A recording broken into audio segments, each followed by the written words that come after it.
성경 분독 함께합니다. 오늘 말씀은 디도서 1장 5절부터 9절까지입니다. 디도서 1장 5절부터 9절까지 말씀 함께 합독하시겠습니다. 디도서 1장 5절부터 9절입니다. 신약성경 347페이지 정도의 디도서 1장 5절부터 9절입니다.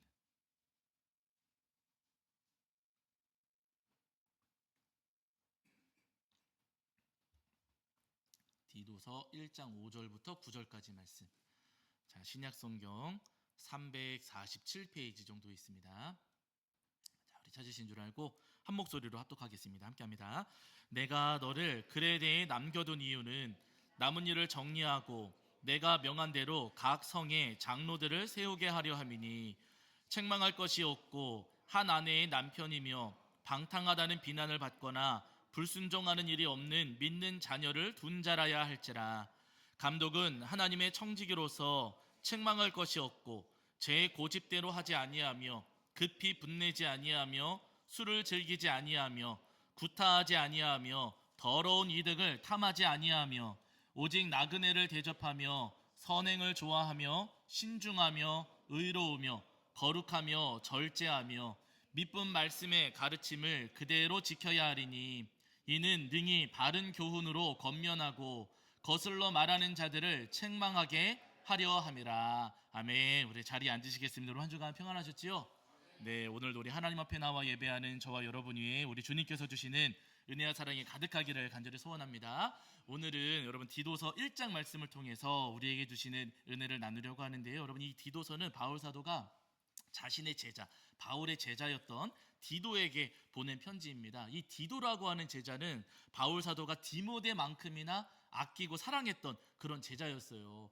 시대순으로 성경을 읽어가 보시면은 이 디도가 가장 먼저 등장하는 성경이 어느 성경이냐면은 갈라디아서라는 성경인데요. 여러분, 갈라디아서는 바울 사도가 1차 전도 여정 다니고 돌아오신 다음에 쓰신 편지가 갈라디아서입니다. 그런데 이 갈라디아서에 디도가 언급돼요. 디도하고 함께 예루살렘에 방문했던 일이 갈라디아서에 나오거든요. 그 이야기는 무슨 말이냐면은 바울 사도가 디도를 만났을 때는 갈라디아서를 쓰기 전이라는 이야기이고, 갈라디아서 쓰기 전에는 바울 사도가 1차 전도 여정 다니던 때예요. 그러니까 이 디도는 바울 사도가 1차 전도 여정 다니셨을 때 그때 만났던 제자이고, 그때 예수님의 복음을 듣고 예수님을 믿게 된 제자라는 겁니다. 그런데 이 제자가 바울을 따라서 예루살렘에 갔으니 디도는 1차 전도 여정 때 바울을 만나서 예수님을 영접한 다음에 그 뒤로 계속 바울을 따르는 제자가 되었다는 거예요. 그리고 여러분, 바울 사도에게 처음 전도 나갔을 때부터 나를 예수님을 믿고 나를 따라다니는 제자다, 여러분 귀하겠습니까? 안 귀하겠습니까? 귀할 수밖에 없죠. 바울 사도에게 굉장히 소중한 제자였어요. 특히나 여러분, 이 디도라고 하는 제자는요, 특별한 능력이 한 가지가 있었는데 해결사였습니다. 해결사. 문제가 있고 갈등이 있을 때 그 문제와 갈등을 풀어내는 특별한 어떤 달란트가 이 디도라는 제자에게 있었어요. 그래서 여러분 기억하시겠지만 고린도 교회에 문제가 있었잖아요. 그래가지고 바울 사도가 편지 써서 디모데 손에 들려가지고 고린도 교회에 보냈습니다. 문제 있는 교회에. 디모데가 갔는데 해결돼요, 안 돼요? 해결이 안 됐어요. 그래서 그 다음에 바울 사도가 직접 가신 적이 있어요. 고린도 교회 문제를 해결하시려고 바울 사도가 직접 가셨습니다. 문제가 해결이 돼요, 안 돼요? 해결이 안 됐어요. 그러고 나서 그 다음에 세 번째로 누가 갔냐면은 디도가 갔어요. 디도가 바울 사도의 또 다른 편지를 들고도 눈물의 편지라고 전해지는 그 편지를 가지고서 고린도 교회에 갔는데 이때는 해결이 됐을까요? 안 됐을까요? 해결이 됐습니다. 디모데도 못했고 바울 자신도 못했는데 누가 해결을 했다고요? 디도가 해결했어요. 그러니까 여러분, 디도는 어떤 문제가 있을 때, 갈등이 있을 때 그 문제를 풀어내고 해결하는데 달란트가 있는 그런 제자였다는 거예요. 이 소중한 제자, 이 귀한 제자를 바울 사도가 오늘 어디에 남겨두시느냐. 자, 1장 5절을 한번 다시 보실게요. 1장 5절. 자, 디도서 1장 5절입니다. 자, 디도서 1장 5절입니다. 읽겠습니다. 시작. 내가 너를 그레데에 남겨둔 이유는 남은 일을 정리하고 내가 명한 대로 각 성에 장로들을 세우게 하려 함이니. 아멘. 이렇게 말씀하고 있습니다. 바울 사도가 디모데에게 편지를 보내시는데 디모데를 지금 어디에 남겨두셨어요?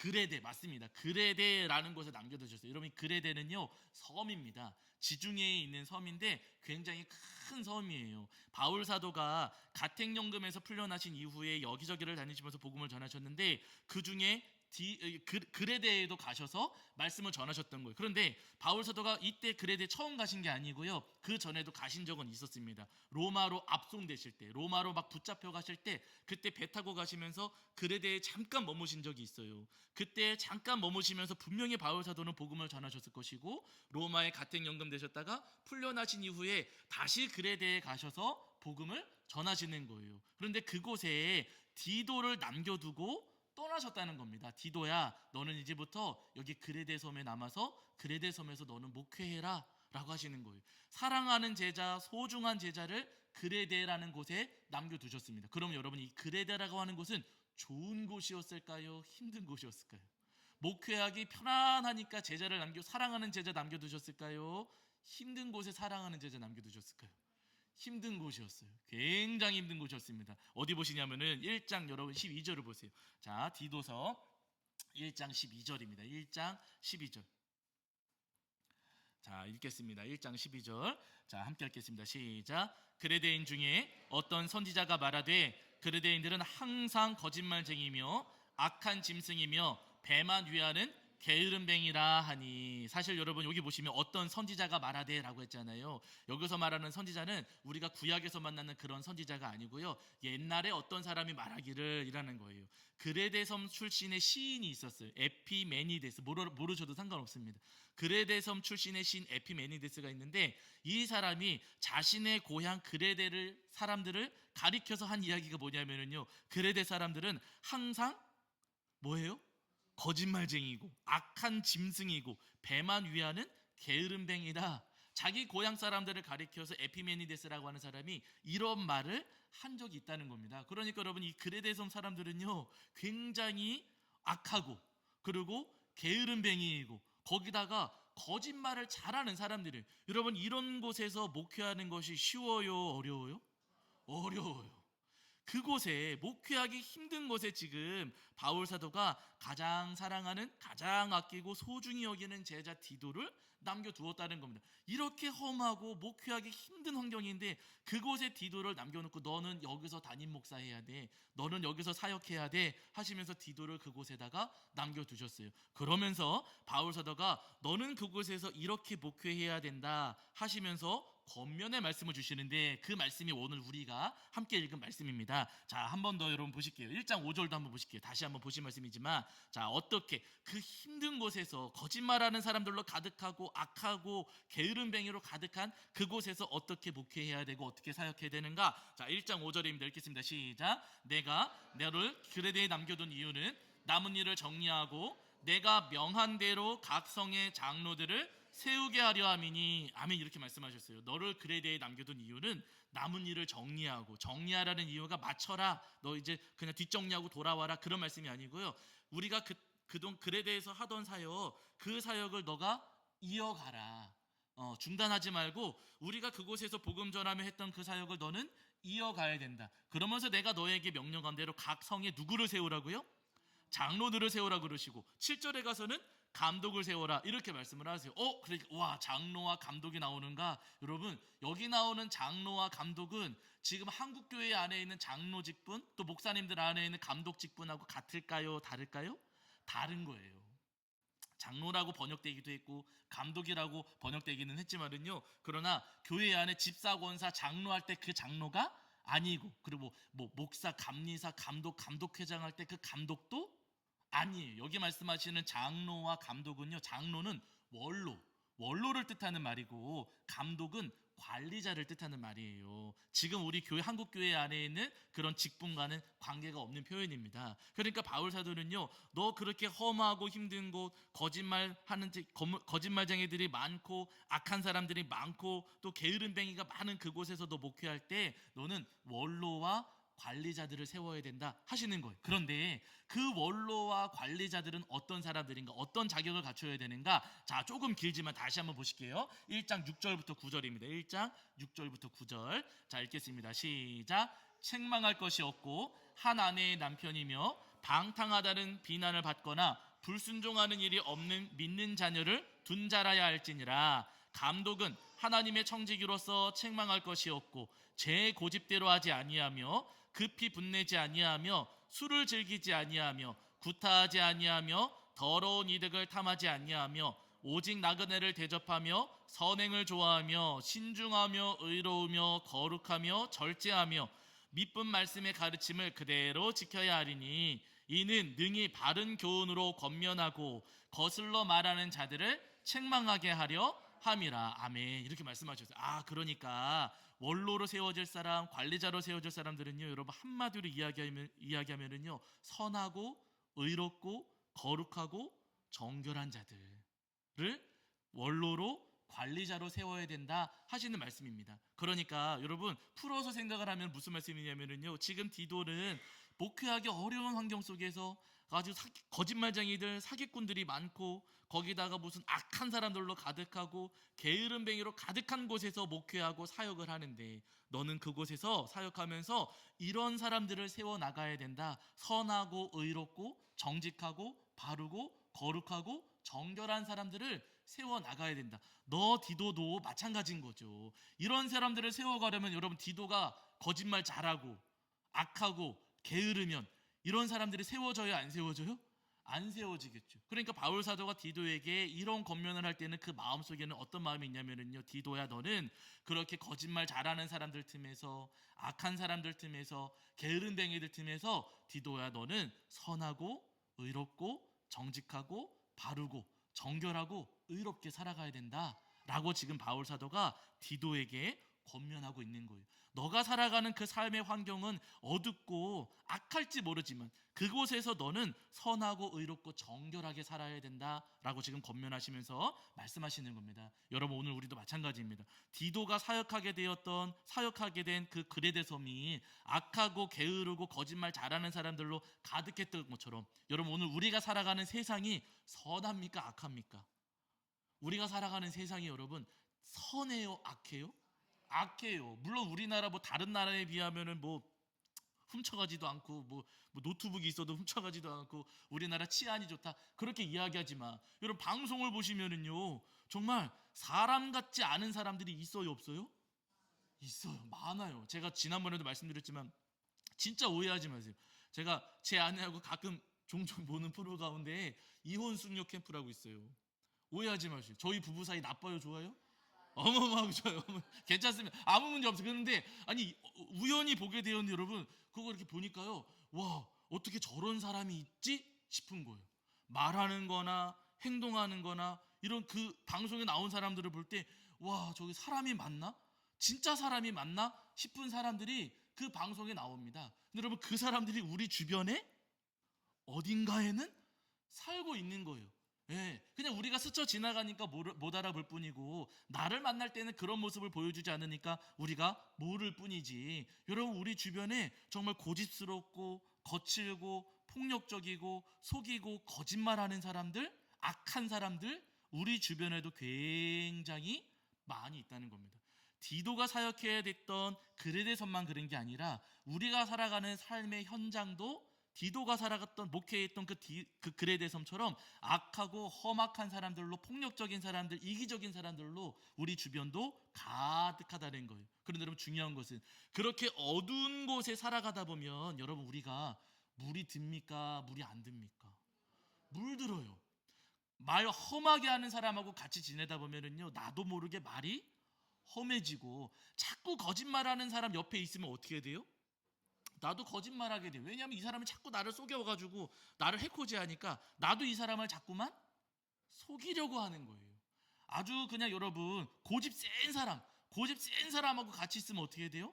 나도 모르는 사이에 고집이 세져. 이 사람한테 지면 안 되니까 나도 고집 부리고, 똑같이 고집 부리고, 거친 사람 옆에 있으면 거칠어지고, 폭력적인 사람 옆에 있으면 폭력적이게 되고, 나도 모르는 사이에 내 주변의 죄와 악에 내가 물들어가게 된다는 거예요. 근데 여러분, 기억하실 것은요, 내가 그 악한 세상에 살아가면서 나도 모르게 그들에게 물들어갈지는 모르겠지만, 그러나 여러분, 우리 주님께서는 우리가 그 악한 세상 속에서 물들지 않기를 바라신다는 거예요. 저들이 악할지라도 너희는 악해서는 안 된다는 겁니다. 그래서 여러분 예수님께서 말씀하실 때 마태복음에서 우리가 잘 아는 말씀하셨거든요. 이런 말씀한 거죠. 찾아보실게요. 마태복음 5장입니다. 마태복음 5장 14절부터 16절입니다. 5장 14절부터 16절 우리가 잘 아는 말씀이에요. 마태복음 신약 성경 6페이지 정도에 있고 마태복음 5장 14절부터 16절. 자, 마태복음 5장 14절부터 16절.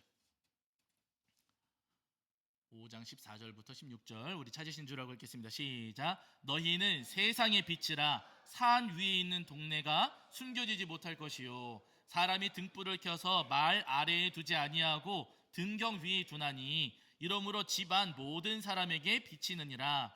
이같이 너희 빛이 사람 앞에 비치게 하여 그들로 너희 착한 행실을 보고 하늘에 계신 너희 아버지께 영광을 돌리게 하라. 아멘. 이렇게 말씀하셨어요. 여러분 너희는 세상에 뭐라고 하세요? 세상의 빛이라. 따라하세요. 너희는 세상의 빛이라. 다시 하실게요. 나는 세상의 빛입니다. 맞아요. 예수님께서 여러분 우리에게 말씀하실 때 너희는 세상의 빛이다 라고 하셨습니다. 여러분 세상의 빛이라고 하시는 말씀 뭐냐면요 세상 속에서 우리가 세상 사람들처럼 똑같이 악하게 살지 말고 너희는 예수님께서 너희에게 선을 행하시고 예수님께서 너희에게 의롭게 행하시고 예수님께서 너희에게 진실하게 하신 것처럼 너희들도 예수님을 닮아서 선하고 의롭고 진실하게 살아가야 된다. 세상이 어두울지라도 너희는 빛나는 삶을 살아가야 된다. 빛을 비추며 살아가야 된다. 예수님께서 말씀하시는 거예요. 바라는 여러분 우리 주변의 삶이 아무리 어둡다 할지라도 우리 주변의 모든 사람들이 거짓말하고 악하고 그리고 게으름뱅이라 할지라도 여러분 그 한복판에서 세상에 아름다운 빛을 비추는 생명의 빛을 비추며 살아가시는 저와 여러분이 되기를 주의 이름으로 간절히 축원합니다. 여러분 예수님께서 잡히시던 날 밤을 우리 성도님들이 기억하실 텐데요. 예수님께서 잡히시던 밤에 군인들이 왔어요. 그리고 대제사장의 종들도 그 군인들과 함께 왔습니다. 근데 여러분 이 사람들이 예수님을 붙잡으려고 할 때 그냥 오지 않고 칼과 몽둥이를 가지고 온 거예요. 칼과 몽둥이를 들고 예수님을 붙잡으러 왔습니다. 그러니까 그 모습을 보신 예수님께서 앞으로 나서셔요. 뒤로 숨으시는 게 아니라 앞장서시면서 너희가 찾는 그 사람이 나다. 나를 붙잡아가고 내 제자들은 그냥 돌아가게 해라 하시면서 예수님께서 앞으로 나서셨어요. 그랬더니 누군가 제자 한 사람이 후다닥 앞으로 뛰쳐나왔습니다. 누굴까요? 베드로. 예수님께서 앞으로 나서셔서 나다 나를 붙잡아가라 하시니까 뒤에 있던 베드로가 앞으로 휙 뛰쳐나오면서 자기가 가지고 있던 칼을 촥 빼가지고 촥 휘둘렀어요. 그랬더니 누구 귀가 떨어져요? 말고 대제사장의 종이 거기 따라왔었는데 대제사장의 종이었던 그 말고의 귀가 똑 떨어지고 여러분 생각을 해보세요. 칼을 휘둘러가지고 귀만 실력이 좋은 거예요 나쁜 거예요? 저는 칼질 잘 못해. 제 안에는 칼질이 많이 늘었더라고요. 여러분 저는 칼질을 여러분 칼질 하다가도 누구 손 잘라져요? 내 손 베일 때가 있잖아요. 근데 여러분 베드로는요 그 순간에 휘 칼을 휘둘렀는데 말과의 귀가 똑 잘라져. 예수님 붙잡아가려고 하니까 베드로가 나서서 칼을 휘둘러가지고 막은 겁니다. 잘한 거예요? 잘못한 거예요? 예? 예수님 붙잡혀가지고 이러는데 칼을 휘둘러서 차샥 막았어요. 잘한 거예요? 잘못한 거예요? 베드로는 칭찬받을 거라 예상했을까요? 혼날 거라 예상했을까요? 칭찬받겠지. 내가 다른 제자들은 다 뒤에 있고 내가 칼 멋있게 휘둘러가지고 이렇게 딱 했으니까 예수님께서 야 베드로야 너밖에 없다. 너 고맙다. 너 나중에 내가 여러분 베드로 마음이 어쩌면은요 칭찬받으리라는 기대가 있었으리라 저는 생각을 합니다. 근데 여러분 예수님께서 베드로 칭찬하세요 안 하세요? 칭찬 안 해주셨어요. 베드로야 칼을 칼집에 도로 꽂아라. 칼로 흥한 자는 칼로 망하느니라. 저들이 나를 잡으러 올 때 칼을 들고서 칼을 휘두르면서 나를 잡으러 왔지만 그래도 우리는 칼을 휘둘러서는 안 된다. 저들처럼 똑같이 하면 우리도 저들처럼 똑같이 망할 수밖에 없다. 칼로 싸운다고 해서 똑같이 칼 휘둘러서는 안 된다는 거예요. 세상이 악하다고 해서 똑같이 악해져서는 안 된다는 말씀입니다. 그래서 여러분 예수님께서 우리가 잘 하시는 말씀을 우리가 기억하고 있는 누가 내 오른뺨을 치면 어떻게 하라고요? 자, 너도 일로 와. 때려줘요? 아니면 반대편 왼편 돌려대요? 왼편을 돌려대고 나를 누군가 고발해가지고 내 속옷을 빼앗아 가려고 하면은 어떻게 하라고요? 맞고서 해가지고 너 한번 당해봐라. 똑같이 뺏어오는 겁니까? 겉옷까지 내어주는 겁니다.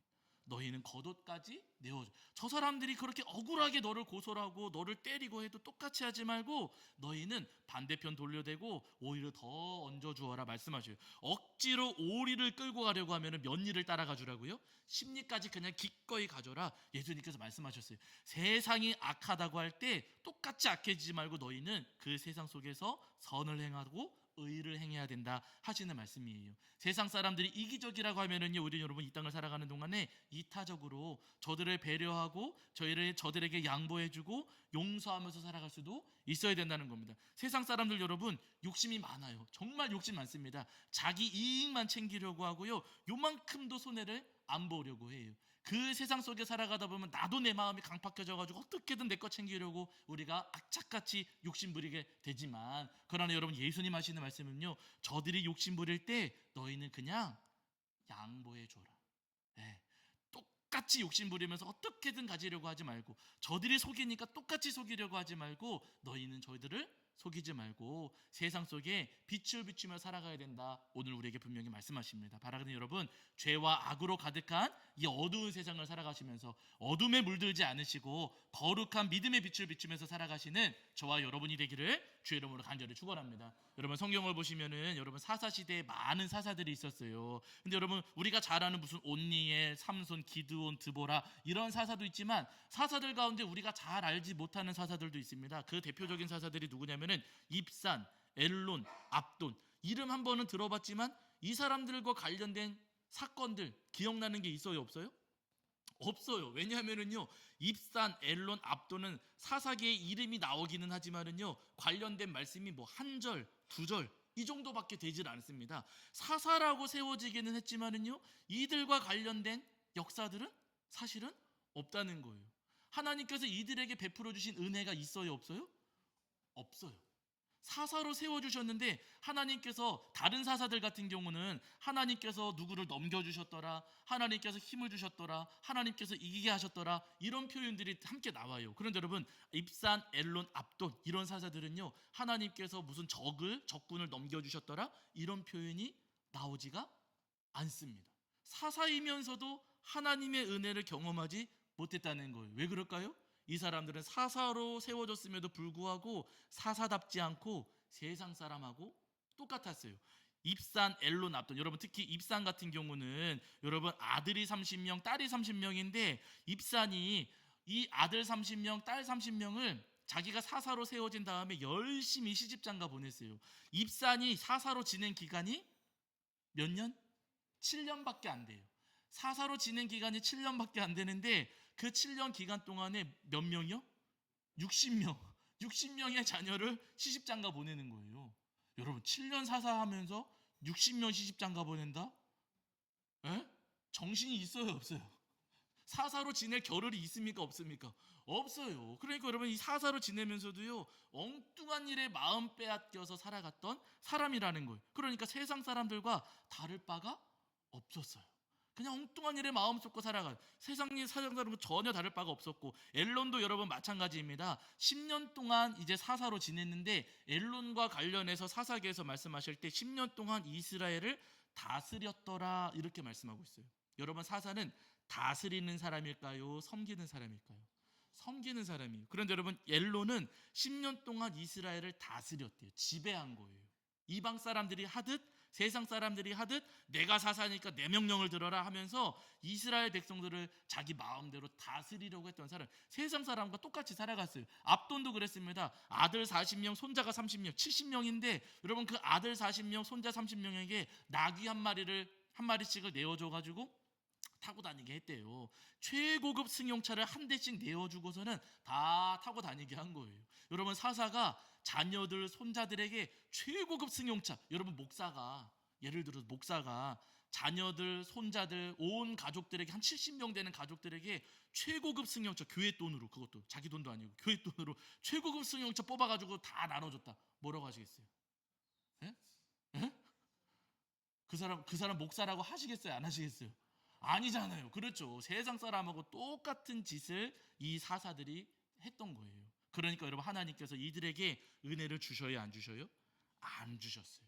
그들에게 적을 넘기셨다, 승리하게 하셨다, 이기게 하셨다, 은혜를 주셨다, 이런 표현이 한마디도 나오지를 않습니다. 여러분, 구별된 사람이면서도 세상과 똑같이 살아가게 되면은요, 하나님께서 주시는 은혜를 누릴 수가 없다는 거예요. 주님께서도 우리를 구별해 주셨잖아요. 하나님의 백성으로, 하나님의 자녀로, 예수님의 제자로, 또 성령님의 도구로 우리를 구별해 주셨습니다. 근데 여러분, 구별된 하나님의 사람들임에도 불구하고 이 땅을 살아가면서 세상 사람들과 우리가 똑같이 살아가고, 저들이 먹는 거 똑같이 먹고, 저들이 하는 말 똑같이 하고, 저들이 보는 거 똑같이 보고, 저들이 하는 것 그대로 우리가 따라가면서 살아간다면요, 여러분, 이 땅을 살아가는 동안 우리는 절대로 하나님의 은혜를 경험할 수가 없다는 거예요.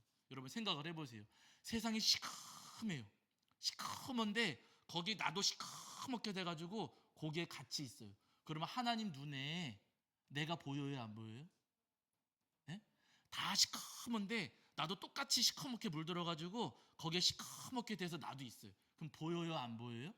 안 보이죠. 그러나 다 시커먼데 거기서 내가 반짝반짝 빛나고 있어요. 그럼 보일까요, 안 보일까요?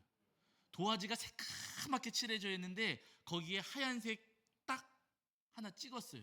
그러면 하얀색이 보여요, 안 보여요? 보이잖아요. 여러분, 마찬가지입니다. 온 세상에 전부 다 죄악으로 물들었는데 거기에 믿음을 지키고 선을 행하고 의롭고 정결하고 거룩하게 살아가려고 하면, 그러면 여러분, 하나님 눈에 들 수밖에 없어요. 에녹이 그랬고 노아가 그랬잖아요. 온 세상이 악할 때 그 속에서 의롭고 선하게 살아가면은요, 하나님 눈에 들 수밖에 없고 하나님께서 은혜를 내려주실 수밖에 없더라는 겁니다. 사도행전 보시면 우리가 잘 아는 인물 가운데 여러분, 고넬료라고 하는 백부장이 있어요. 로마의 백부장인데, 여러분, 놀랍게도 이 사람이 로마 사람이고 로마 군대의 백부장이었음에도 불구하고 예수님을 믿는 믿음을 가졌습니다. 너무 놀라운 일이죠. 근데 여러분, 이 사람이 예수님을 그냥 믿는 게 아니고요, 자신의 삶 속에서 믿음의 열매를 맺기 위해서 정말로 열심히 애쓰고 노력했던 사람이에요. 그래서 여러분, 사도행전에 보시면 이렇게 말씀하시거든요. 여기까지 찾아보세요. 자, 사도행전 10장 2절입니다. 사도행전 10장 2절. 사도행전 10장 2절입니다. 사도행전 10장 2절.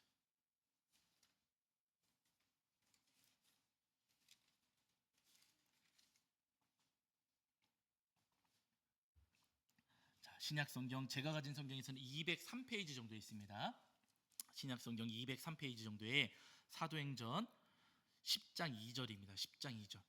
자, 찾으신 줄 알고 읽겠습니다. 함께합니다. 시작. 그가 경건하여 온 집안과 더불어 하나님을 경외하며 백성을 많이 구제하고 하나님께 항상 기도하더니. 아멘. 이렇게 말씀하세요. 지금 고넬료에 대해서 말씀하시기를, 온 집안과 더불어 경건하고, 일단 고넬료는 경건하고 하나님을 경외하고, 그리고 백성을 많이 구제하고 하나님께 기도하고. 아니, 로마의 백부장임에도 불구하고 그렇게 믿음을 가지고서 선하고 의롭게 살아간다는 거예요.